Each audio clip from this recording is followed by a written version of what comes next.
Assalamualaikum warahmatullahi wabarakatuh. Di sini saya Andra Winata Ramadana dengan MVM 2353025002 dari PTIB 23 akan menjelaskan apa itu manajemen sistem jaringan. Sebelum kita ke materi, alangkah baiknya kita berdoa menurut agama dan kepercayaannya masing-masing. Berdoa mulai.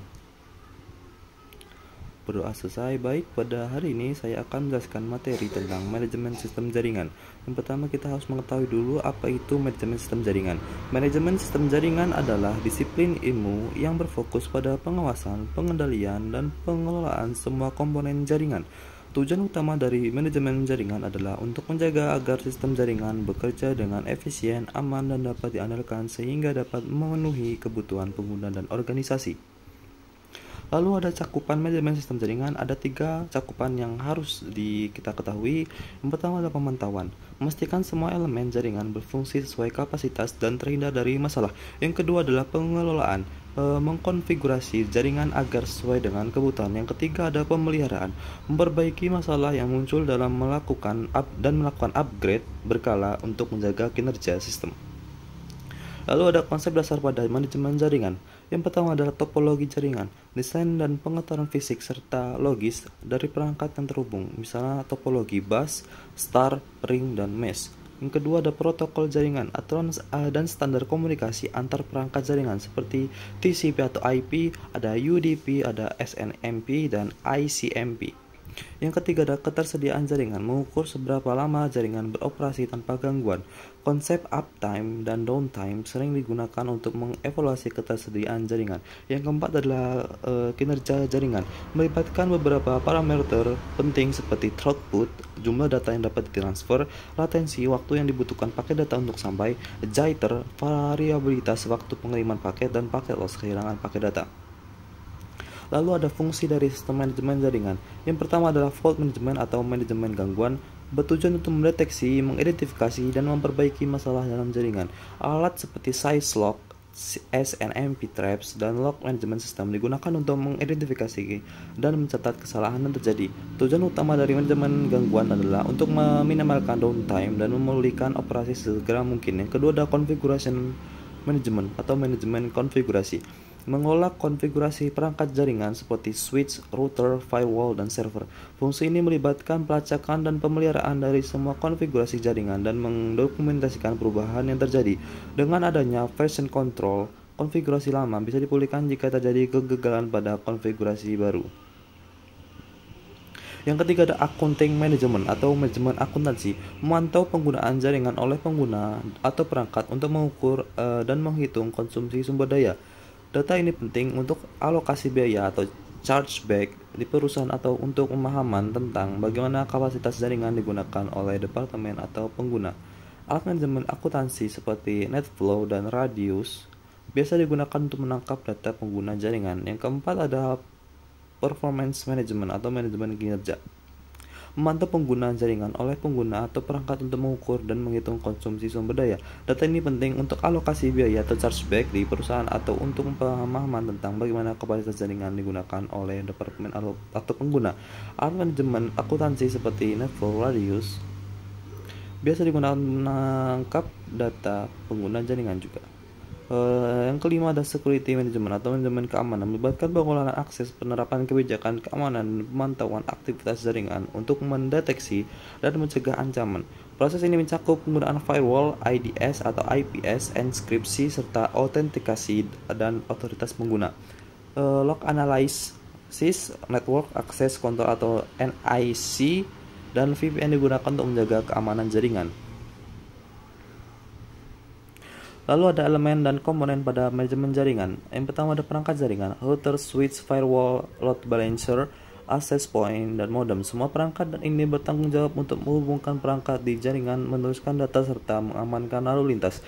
Yang kedua ada server, termasuk server file, server aplikasi, server email, server DNS, dan server DHCP yang bertanggung jawab untuk menyimpan, memproses data, dan mengelola data atau layanan jaringan.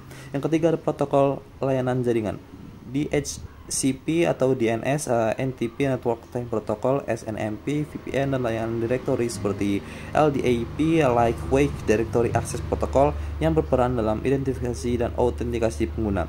Yang keempat ada endpoint, komputer, printer, smartphone, dan perangkat IoT yang terhubung ke jaringan. Pengelolaan endpoint juga melibatkan endpoint security untuk memastikan semua perangkat yang terhubung aman dari ancaman. Lalu ada tahapan pada manajemen jaringan. Yang pertama ada perencanaan jaringan. Analisis kebutuhan menentukan jumlah perangkat yang terhubung, jenis aplikasi yang digunakan, kebutuhan bandwidth, dan skalabilitas. Topologi dan desain jaringan, memilih topologi jaringan sesuai star, ring, mesh, atau hybrid, serta menentukan pengaturan logis untuk protokol, routing, dan pengalamatan IP. Keamanan dan ketersediaan, merencanakan solusi keamanan seperti firewall, VPN, dan autentikasi pengguna, serta mempersiapkan mekanisme redundansi untuk mengurangi downtime. Yang kedua ada implementasi jaringan, analisis kebutuhan, menentukan jumlah perangkat yang akan terhubung untuk kebutuhan bandwidth dan skalabilitas. Topologi dan desain jaringan, memilih topologi yang sesuai star, ring, mesh, atau hybrid, serta menentukan pengaturan logis untuk protokol, routing, dan pengamatan IP. Lalu ada keamanan dan ketersediaan, merencanakan solusi keamanan seperti firewall, VPN, dan autentikasi pengguna, serta mempersiapkan mekanisme redundansi untuk mengurangi downtime. Lalu ada pemantauan jaringan, utilitas bandwidth, memantau pengguna bandwidth untuk mengidentifikasi potensi bottleneck. Lalu ada log perangkat, melacak aktivitas perangkat dan mendeteksi anomali atau masalah.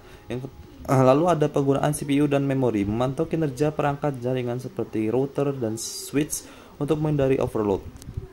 Lalu ada pemeliharaan jaringan, identifikasi masalah, menggunakan log atau alat pemantauan dan analisis paket untuk menentukan sumber masalah. Penyelesaian masalah, melakukan tindakan perbaikan seperti pergantian perangkat keras yang rusak, mengatur ulang konfigurasi, atau menutup celah keamanan. Lalu yang terakhir ada optimasi jaringan, QoS, mengatur prioritas untuk aplikasi atau layanan tertentu guna memastikan lalu lintas penting mendapat bandwidth yang cukup. Lalu ada load balancing, mendistribusikan beban kerja jaringan secara merata di berbagai perangkat untuk menghindari overload. Lalu ada upgrade kapasitas, menambah bandwidth, memperluas jaringan kabel, atau meningkatkan perangkat keras jika diperlukan.